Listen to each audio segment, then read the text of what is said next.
everyone, welcome back. I'm Felix, and like always, don't forget to like and subscribe.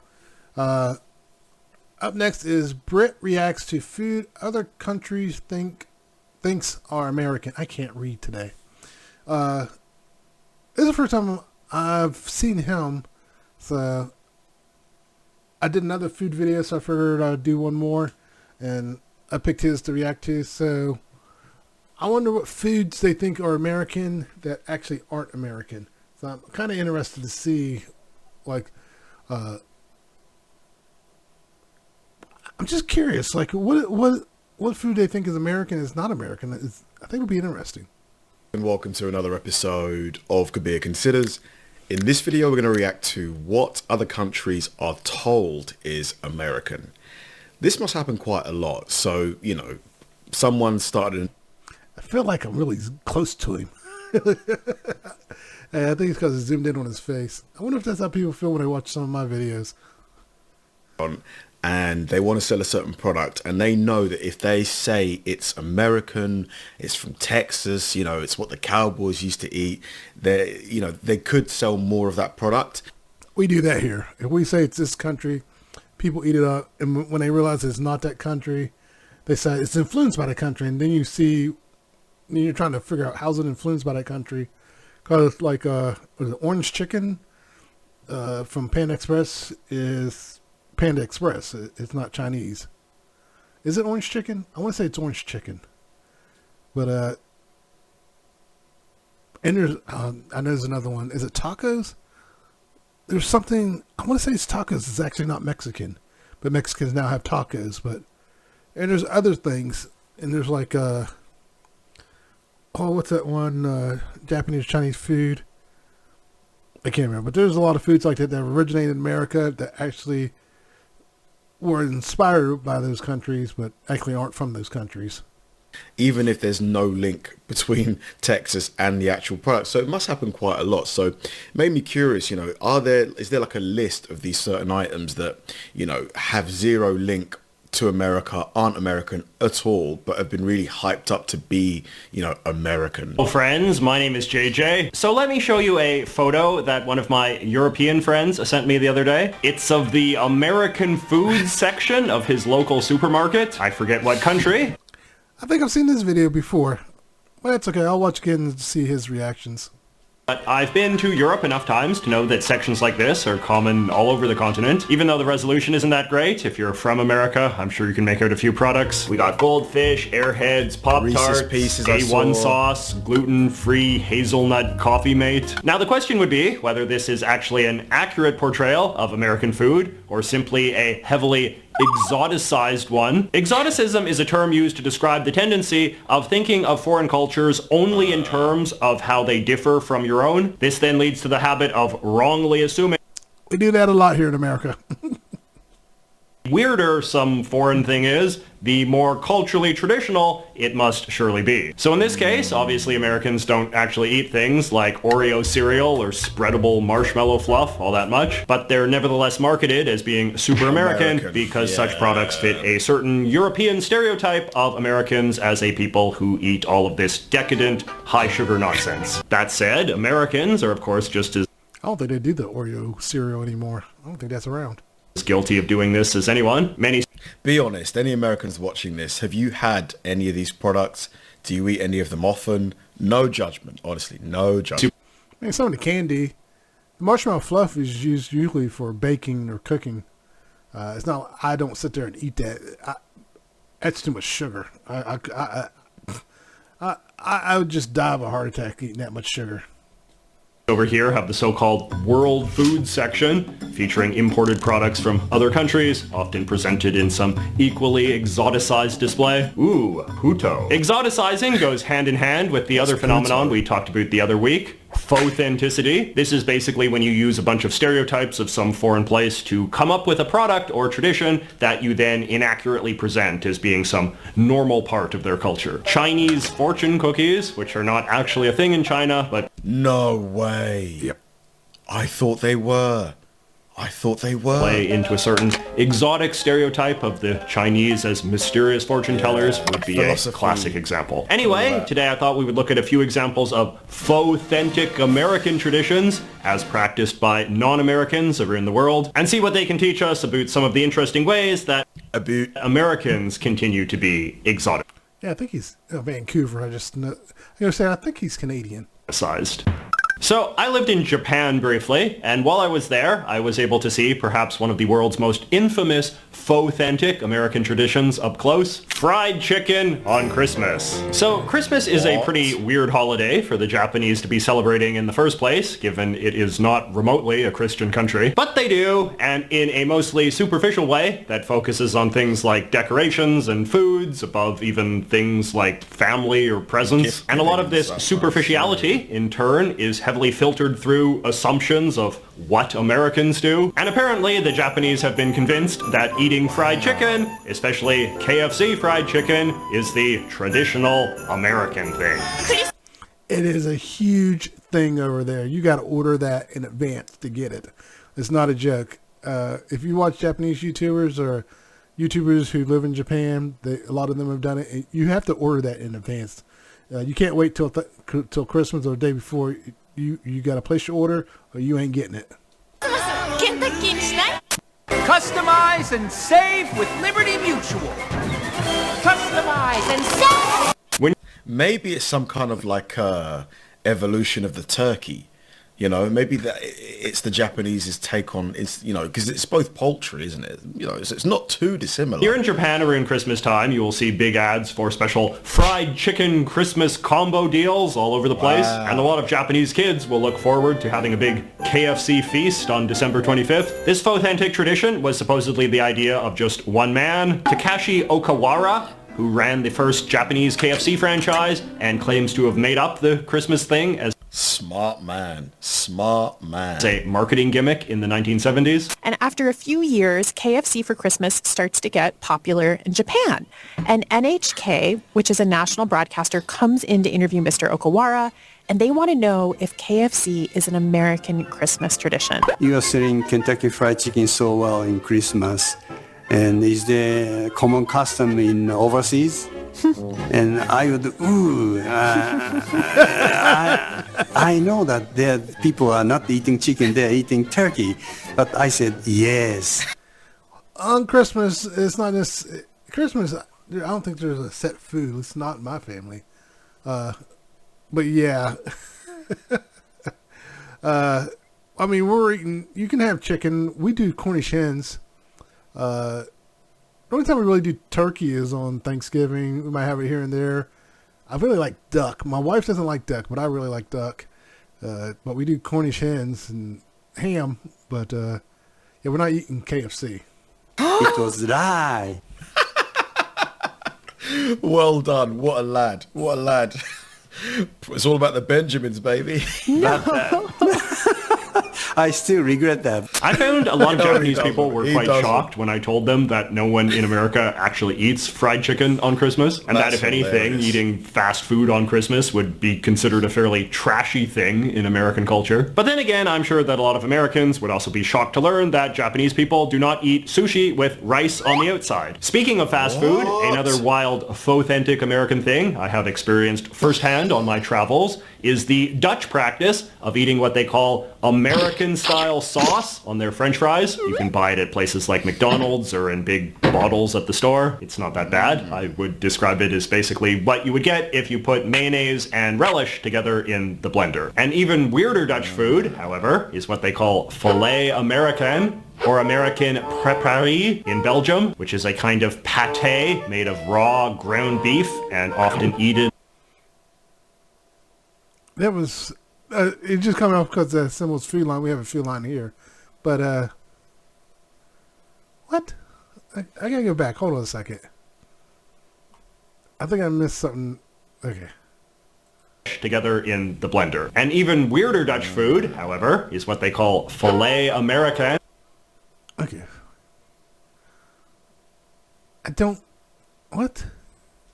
Or American préparé in Belgium, which is a kind of pâté made of raw ground beef and often eaten. still don't get it. On toast or crackers. There are a lot of theories about how this weird and possibly dangerous dish became associated with Americans, but when I was there, people told me it was because during the war, there had become this stereotype that American soldiers all ate their steaks super rare, and then the Dutch beef industry just kind of ran with that. I wonder if they were, not Spam. I can't think of the other thing. It's like a meat spread. I wonder if they were eating that and that's what they thought it was. Oh, I can't think of the other name of it. That is almost certainly an apocryphal story, but hey, apocryphal stories are one of the key foundations upon which authentic traditions are built. I will say, a lot of the Americans I've met do have their steaks rare. I'm not saying all of Americans have their steaks rare, but there definitely seems to be a higher percentage of Americans that have their steak. Like, how do you have your steak? Medium rare or medium. I like a little pink in mine. I can't do rare. I will fix a rare steak if I'm going to do something else with it. Like, I won't cook it all the way through. If I know I'm going to add it to something else to where it'll keep cooking, I will cook it raw, not raw, but rare, and then add it to the other thing. Like, I'll do like noodles and steak. Like, I'll fix ramen noodles and I'll add steak to it. I won't cook it all the way because the broth will be hot enough to finish cooking it. 9 times 10, it cooks it just the way I like it. Sometimes I might overcook it depending on how hot the broth is, but yeah, I just do it that way. And yeah, if I'm going to end up adding it to something else, I won't cook it all the way. I'll cook it like rare, not raw, but rare, and add it to something else. I'm still in the medium category. In the comment section of my original Faux-Authentic video, a bunch of my non-American friends had some fun examples of their own of various head-scratching things they've seen marketed as being American style in their own countries. For example, some of my British viewers noted that British supermarkets sometimes sell supposed American-style hot dogs in jars of brine. Yep. Load up on that big stateside flavor, proclaims this ad. But if hot dogs in jars of brine are too weird for you, they do also sell them in cans of brine as well. Let me tell you that if you try to sell that in America, people probably boycott your store. Like, that's just gross. Hot dogs are, of course, one of the great exoticized symbols of American cuisine in much of the world, and as a result, slapping hot dogs on something is always a surefire way to market it as being American style. For example, in a lot of places, pizzas with hot dogs on them are presented as being American-style pizzas, either sliced up hot dogs, as in this German pizza, or entire wieners. I could tolerate. It's kind of like pepperoni, kind of, but this is just, I don't know. South Korea. In Italy, meanwhile, a American pizza is apparently one with bits of hot dog and French fries. In Brazil, they sell allegedly California-style pizza with pineapple, figs, plums, and those bright red cherries they sell in cans. Though nothing can top Maraschino cherry? Oh. That just sounds gross on so many levels. This story from my friend Daniel. My friend was doing graduate work in Poland and went out to eat and saw American pizza on the menu. When she ordered it, it came out as a plain cheese pizza, and the guy brought a can of creamed corn and poured it directly onto the pizza right there at the table. Many Americans who had lived... Oh, that's gross. Why do they think that's American? Traveled abroad were equally keen to regale me with horror stories about what other countries seem to think a traditional American-style breakfast entails. Among other things, they described being served breakfasts that included stuff like baked beans, garlic bread, potato salad, and of course, hot dogs. One guy even complained about being served green orange juice in China. Talking of Asia, many of my... Green orange juice? How'd they get it I don't even know. Friends told me about a dish that is apparently common in many Asian countries, known as American fried rice. This evidently consists of rice cooked with ketchup, corn, and raisins, accompanied by a side of... What's with the raisins? Various stereotypical American delicacies like hot dogs, slices of bologna, fried eggs, and chicken nuggets. I just don't see the American, apart from the hot dog, I don't see any like link here to America. If anything, the fried egg would be more Japanese because they put fried eggs on their rice or ramen.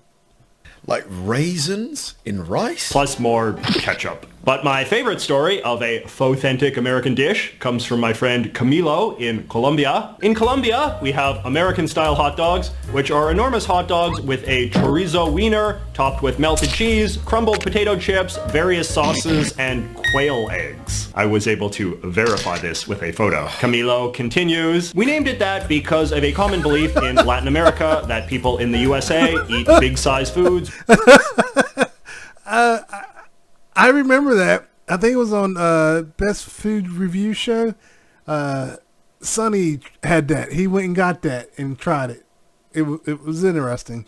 With a lot of toppings and all of that. You can't believe how disappointed I was when I tried an actual hot dog in the USA. All right, now let us do a lightning round of a few other much beloved, allegedly American foods from around the world. Amerikaners, which are German cookies with black and white icing. These Oh, they kind of look like Oreos in a way. similar but distinct American cakes that the Poles make, which are these little doughy lumps with frosted undersides. An American sandwich, or a pan American, which is some sort of beef and French fry sandwich that they sell in France. Ooh, American... That sandwich, let me go back. I've actually seen that sandwich at local restaurants where you can get it like that and add French fries to it. So that is something that I have seen in America. But now I wonder though, did they hear about it someplace else and say, oh, we should really sell that in America? French fry sandwich that they sell in France. Ooh, American salad, which is a kind of mayonnaise and carrot salad.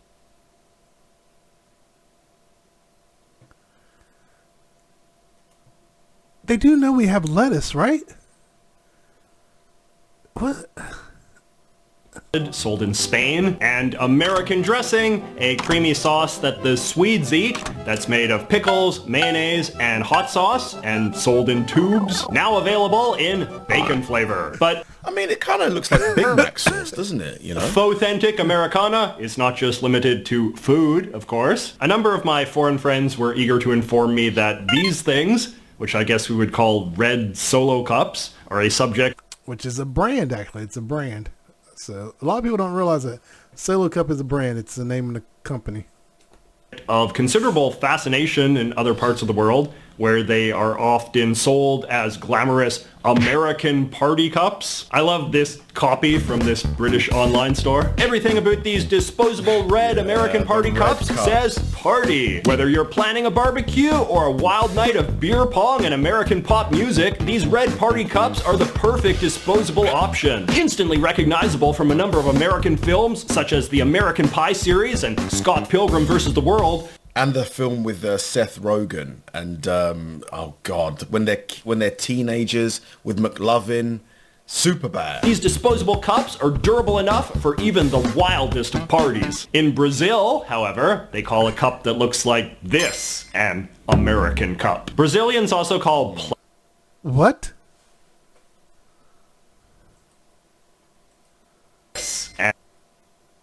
How? I actually want to know the story behind that. How they got that to be an American. I really want to know the story behind that. I don't see how that's American. This was supposed to be a champagne glass. That's the only thing I can think of. American cup. Brazilians also call placemats American sets for some reason. They have a similar situation in Italy where a placemat is known as an American tablecloth. Are placemats really that American of a thing? My friend Marcelo, meanwhile, tells me I thought that was like a UK thing, placemats, really where it came from. Are we the only ones known for placemats? That's interesting. I visited Chile one time, and they have stores out there called American stores. These stores are actually just thrift stores, but they call them that because they mostly have American types of clothing, such as American football jerseys, American brands, American college shirts, etc. It was pretty funny, to be honest. This reminds me of another wild story I can tell you from my time in Japan. There was this neighborhood in Tokyo called Harajuku that was known for having a lot of cool hip Yeah, the Harajuku girls. I remember those. Fashion stores, and they would have these American fashion stores where they would sell like Tommy Hilfiger and Supreme and all of that. But in order to have the full American experience, they would employ these big black guys wearing, you know, do-rags. Oh my God. In this picture, oh, that's so bad. That's so bad. Oh my God.